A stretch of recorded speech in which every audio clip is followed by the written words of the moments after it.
Hace algún tiempo vivía una familia en una colonia en donde la mayoría de las personas se dedicaban a esta actividad. El padre era pescador y salía por temporadas a alta mar a sacar camarón. La madrastra era una mujer que le preocupaba más la vida de sus vecinos que la propia y la de su hijastra, Rosario de 8 años. Desde que se había juntado con el papá de la niña la despreció por no ser suya. La trataba mal y le hacía la peor de las humillaciones a escondidas de su padre. La niña estaba dominada por la mujer para que no hablara, porque si lo hacía su padre moriría, según palabras de la mala mujer. Y al irse su padre el abuso era peor. Golpizas, la mataba de hambre, la humillaba poniéndole a hacer actividades en la casa que no eran acordes a su edad, insultos horribles que terminaban por hacerla llorar de impotencia y dolor. Pero si era descubierta llorando, la mujer la golpeaba con cables o palos hasta el cansancio. Cierto día, la señora conoció a un taxista en una de sus salidas a las cantinas del centro, en donde se perdía los fines de semana, mientras su esposo andaba en el mar. Al calor de la copa y con el deseo concupiscente por tener un encuentro más íntimo, le propuso al hombre ir a su casa para desfogar sus ansias de sexo. Así lo hicieron, sería de madrugada cuando irrumpieron en la habitación y comenzaron el escarceo. Mientras se revolvían en la cama, en un torrente de lujuria y deseo. Rosario, al escuchar los gemidos sordos de su madrastra, se despertó y fue a la habitación para ver qué sucedía. Al hacer un lado la cortina que había en la entrada, sintió pánico y una repulsión enorme al ver a su madrastra desnuda y cabalgando en la virilidad de aquel hombre que no era su padre.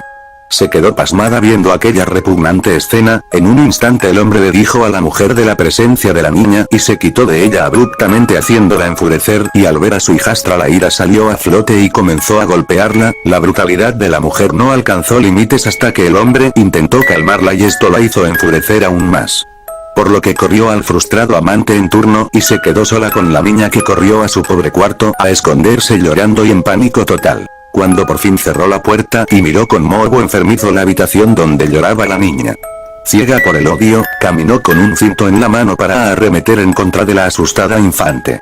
Al llegar a la habitación notó que lloraba, pero estaba escondida debajo de la cama y rodeada de muebles que se había colocado para que la mujer no la alcanzara. Eso hizo que el instinto asesino resurgiera en su madrastra, por lo que corrió a la cocina y puso a hervir una olla con agua. Cuando vio que el agua comenzaba a burbujear de lo caliente, la tomó con un par de guantes y se dirigió a la habitación. Sin miramientos y sin conciencia, vio el rostro asustado de la niña por entre las tablas de la cama y le arrojó el agua hirviendo para que saliera de su refugio. Los aullidos de dolor rompieron el silencio de la noche y algunos vecinos alertados salieron para ver el motivo del escándalo. Dentro de la casa, la niña se retorcía del dolor y la carne de su rostro comenzó a desprenderse, mientras que la iracunda mujer quitaba con violencia los muebles y la cama. En un intento por hacerla callar, la golpeó en el cuello con sus pies y la pisoteó hasta que se quedó en silencio y con el cuerpo lacerado, agonizado hasta que dejó de respirar. Jadeando, la mujer se quedó sentada viendo su horripilante obra y pensó de inmediato la forma en cómo saldría librada de todo eso. Así que arrastró el cadáver a la cocina y colocó todo de forma que se viera como un desafortunado accidente. Después salió a la calle y vio a varios vecinos en la entrada de su casa con rostros enojados e intuyendo que de nueva cuenta le había propinado una golpiza a la niña. Pero esta vez la mujer, rompiendo en llanto, gritaba que su hija, su hermosa hija, había muerto por un accidente. Llegaron los ministeriales, el SEMEFO, la prensa amarillista y comenzaron las indagatorias. Al parecer la niña había puesto a hervir agua para bañarse y al tomar la olla se le cayó encima quemándole la mitad de su cuerpo y asfixiándose por el atragantamiento de agua hirviendo que la laceró internamente. Versión que pocos creyeron y aunque todos intuían que la mujer la había matado de una manera horrible, ningún vecino quiso hablar por apatía y por no meterse en problemas. Las autoridades, al ver las condiciones de pobreza e inseguridad de la casa, optaron por dar carpetazo. Luego de un funeral en la casa y de enterrar los restos de la niña, la mujer no podía creer que se había librado tan fácil de su maldita hijastra. Así que esa misma noche decidió salir a los bares del centro y celebrar su suerte. Luego de una tremenda juerga en el Corsario, probó suerte con un parroquiano que la estuvo bailando durante toda la noche y salieron a buscar un taxi que los llevara a su casa.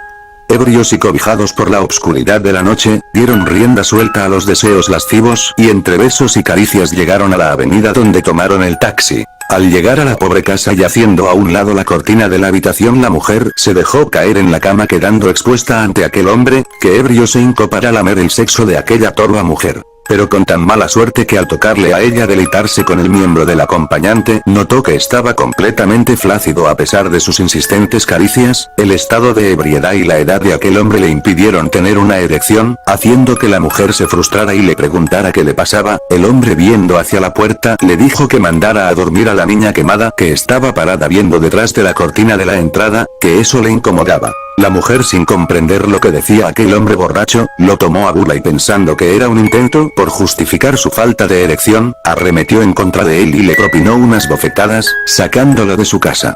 Después regresó y para apagar sus ganas y su frustración se sirvió una copa de un brandy corriente que guardaba en la alacena. Al dar el primer trago, con horror vio que en un extremo de la cocina estaba parada su hijastra, con la mitad del rostro sin piel y con la carne quemada que le daba un aspecto horripilante. Con el ojo reventado y mostrando parte de sus dientes, la aparición de la niña estaba parada fijamente y viéndola con su único ojo de una manera recriminatoria y llena de odio. La mujer al verla abrió los ojos y dio un grito de miedo que se escuchó por toda la casa. Tirando la botella salió corriendo hacia la calle y pidiendo ayuda. Corriendo por toda la calle, tocando puertas sin que nadie le respondiera. Llegó entonces a casa de su comadre. Ante lo insistente de los toquidos, el compadre abrió la puerta solo para ver que la mujer, asustada, les pedía ayuda para que la dejaran quedarse ahí. En total shock, la mujer le comenzó a contar acerca de la aparición de su hijastra muerta, sin dar detalles de su muerte. Los compadres, sintiendo un poco de lástima, la dejaron quedarse ahí. Sin poder dormir, la mujer vigilaba por todos los rincones de casa, temiendo que aquella aparición la hubiera seguido, asustándose por cualquier ruido de la calle o cualquier sombra extraña que se viera por las ventanas. Así llegó la mañana y pensando que quizás durante el día no se aparecería su hijastra muerta, corrió a su casa para tomar sus cosas e irse con su mamá en Altamira. Mientras metía su ropa en una caja de cartón, detrás de ella escuchó un susurro que parecían ser múltiples voces diciendo una sola palabra: maldita. Sintiendo un escalofrío de muerte y temblando de manera copiosa, volteó sobre su hombro y al fondo detrás de la cortina, alcanzó a ver una sombra pequeña que estaba observándola fijamente. Comenzó a sollozar y caminó lentamente hacia la puerta para salir corriendo. Pero antes de que diera el primer paso hacia la salida, de manera súbita el espectro de la niña quemada se puso frente a ella y la señaló como reprochándole sus malas acciones. Sin dar crédito a lo que veía, la mujer salió corriendo de su casa sin nada y presa de un pánico que le impidió ver por dónde iba, por lo que tropezaba y caía de manera abrupta por la calle, ante la mirada extrañada de los vecinos que pensaban que se había vuelto loca por el alcohol y la marihuana que sabían que fumaba durante sus salidas a los bares. En cierto momento su loca carrera la llevó a una carnicería en donde vio a su comadre y a varias personas esperando a que salieran chicharrones. Asustada y sudando, empezó a gritar desesperada que su hijastra la venía persiguiendo, que la quería matar, que ella no quiso quemarla ni matarla y que estaba arrepentida.